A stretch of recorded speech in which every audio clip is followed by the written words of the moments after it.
Assalamualaikum warahmatullahi wabarakatuh. Bismillahirrahmanirrahim.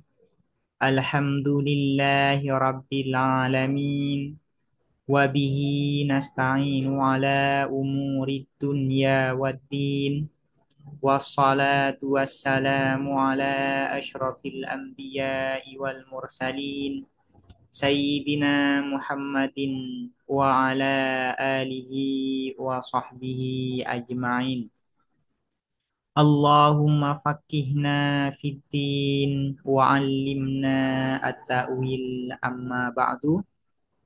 Bismillahirrahmanirrahim. Mari kita melanjutkan ngaji kitab Muqaddimatu Ilmil Kalam yang membahas terkait al-umurul ammah.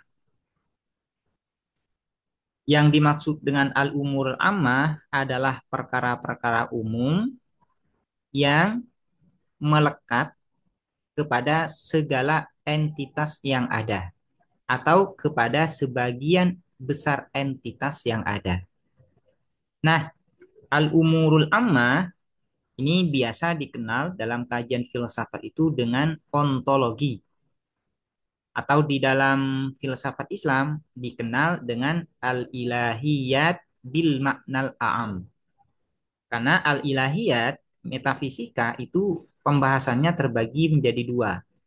Ada al-ilahiyat bil maknal a'am, yaitu ontologi, dan kemudian ada al-ilahiyat bil maknal akhos, yaitu teologi.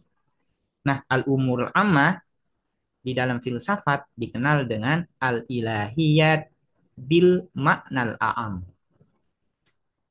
Nama lain dari al-umurul ammah ini biasa disebut dengan al-mabadi'ul ammah. Atau kadang disebut dengan al-mabahisul ammah.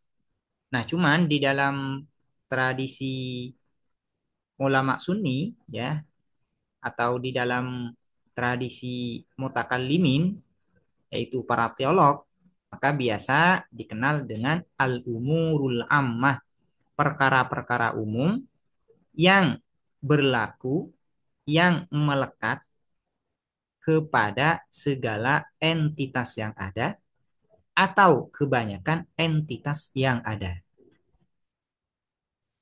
Al-umurul ammah, perkara-perkara umum. Apa yang dimaksud dengan al-umurul ammah? Hiya, adapun al-umurul ammah, al-umuru ialah perkara-perkara atau persoalan-persoalan atau prinsip-prinsip, ya, sama saja. Allati yang tashmalu mencakup apa allati kullal mawjudati terhadap segala entitas yang ada. Baik itu wujud wajib maupun wujud mungkin. Karena wujud itu terbagi menjadi dua secara umum, yaitu wajib, niscaya, dan mungkin. Mungkin. Kemudian yang mungkin ini terbagi dua. Ada jauhar, ada arad. Substansi dan aksiden. Au aghlabal mawjudati. Atau kebanyakan entitas yang ada. Atau mayoritas entitas yang ada. Jadi yang dimaksud dengan al-umurul ammah adalah prinsip-prinsip umum yang berlaku, yang mencakup, yang melekat, sama saja ini, yang melekat atau yang dapat dipredikasikan kepada segala entitas yang ada. Baik entitas yang ada ini bersifat niscaya atau bersifat mungkin. Atau perkara ini hanya berlaku kepada aghlabal mawjudat. Kebanyakan entitas yang ada. Tidak semuanya, tapi kebanyakan. Nah, aghlabal mawjudat yang di sini yang dimaksud di sini adalah yaitu wujud mungkin. Karena wujud mungkin ini tentu lebih banyak daripada wujud wajib. Kalau wujud wajib itu hanya esa, hanya satu. Sementara kebanyakan entitas yang ada ini bersifat mungkin. Karena itu ini disebut dengan aghlabal mawjudat. Contohnya al-umurul ammah di antara al-umurul ammah yang berlaku kepada Segala sesuatu yang ada adalah al-wujud, ada. Nah, al-wujud merupakan wasfun mushtarakun baina jami'il mawjudat. Adalah sifat yang berlaku sama kepada segala entitas yang ada.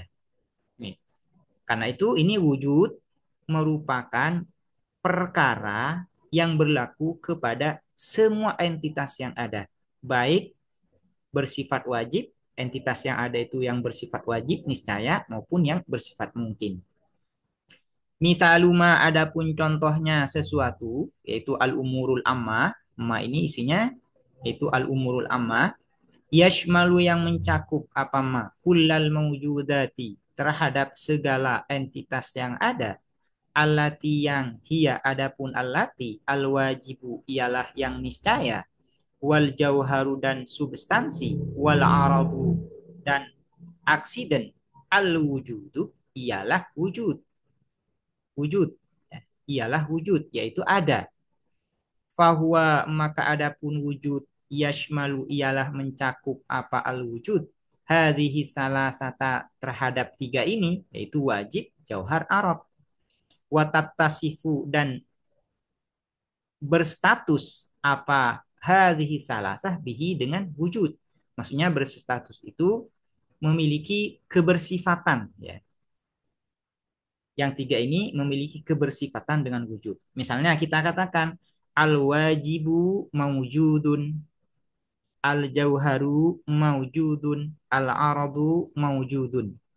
Nah, wujud, sifat wujud atau status wujud ini melekat kepada semua entitas yang ada.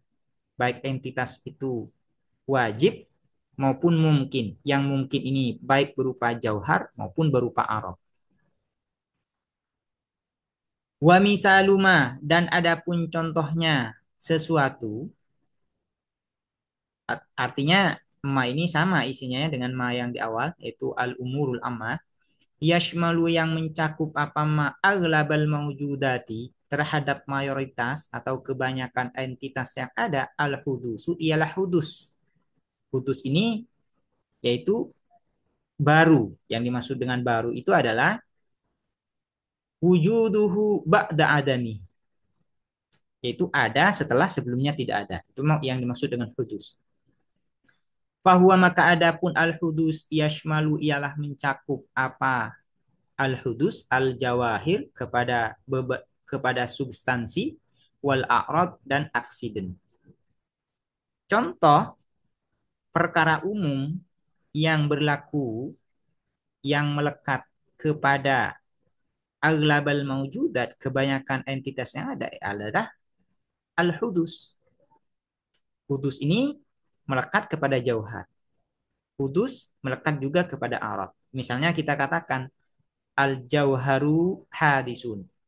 Yang masuk terhadap jauhar, jauhar ini kan ada 5 di dalam al-maqulatul asyar itu. Itu ada akal, ada nafs, ada hayula, ada surah ala al-jismut tabi'i. Misalnya katakan kita Zaidun hadisun. Atau kita katakan al-hayawanu hadisun. Kita katakan demikian. Maka hadis ini hanya berlaku kepada sebagian besar entitas yang ada, yaitu jauhar dan arad. Contoh yang arad misalnya al-bayad putih misalnya. Al-bayadu hadisun. Bayad itu adalah putih itu adalah hadis. Nah ini ya. Ini contoh dari perkara umum yang berlaku kepada mayoritas atau kebanyakan entitas yang ada. Kemudian, kenapa a'rad ini dikatakan hadis? Ini dibahas di dalam ilmu kalam tentunya yang lebih terperinci. Cuman saya akan sepil sedikit ya, atau saya kasih keterangan sedikit. Kenapa a'rad itu atau aksidin itu dikatakan hadis? Apa dalilnya? Dalil a'rad itu hadis atau a'rad itu hadis yaitu li taghayyuriha karena berubah-ubah. Sementara wa kullu mutaghayyirin hadisun. Al-aradu mutaghayyirun wa kullu mutaghayyirin hadisun. Idzan al-aradu hadisun. Sehingga kita bisa melekatkan hadis kepada arad. Kemudian jauhar. Kenapa jauhar ini dikatakan hadis? Jauhar dikatakan hadis karena jauhar ini selalu melekat kepada a'rab yang hadis. Li'annahu mulazimun lil arad. Jauhar ini di dalam realitasnya selalu bersamaan, selalu melekat dengan arad di dalam realitasnya. Yang namanya jauhar itu ketika dia terrealisasi di alam nyata, dia selalu disertai dengan namanya arad. Sementara itu arad hadis, maka sesuatu yang melekat kepada sesuatu yang hadis, maka ikut hadis. Sehingga kita bisa mengatakan al-jauharu hadisun. Jadi ini yang dimaksud dengan al-umurul ammah. Nah, di dalam muqaddimatu ilmil kalam, al-umurul ammah yang dibahas ini, itu diantaranya itu adalah al-wujud, ada nanti disebut dengan al-imkan, ada nanti yang disebut dengan al-hadis wal qadim. Ya. Ada juga al-mahiyah. Cuman ada satu pembahasan yang tidak dibahas di dalam kitab ini, yang biasanya dibahas di dalam kitab al-umurul ammah yang lain, yaitu terkait al-wahda wal kasrah. Al-wahda wal kasrah. Namun sebelum membahas al-umurul ammah sebagaimana yang saya sebutkan barusan, biasanya sebelum masuk kepada al-umurul ammah, di dalam kitab al-umurul ammah itu selalu didahului dengan taksimul maklum. Insyaallah taksimul maklum ini pembahasannya agak rumit ya. Cuman karena ini hanya sebatas pengenalan, karena ini hanya sebatas pengantar dari ilmu umurul amma ini, maka insya Allah nanti di pertemuan berikutnya akan dijelaskan taksimul maklum dengan mengacu tetap kepada kitab ini tanpa ada tambahan penjelasan yang rumit. Demikian, semoga bermanfaat dan mudah dipahami. Assalamualaikum warahmatullahi wabarakatuh.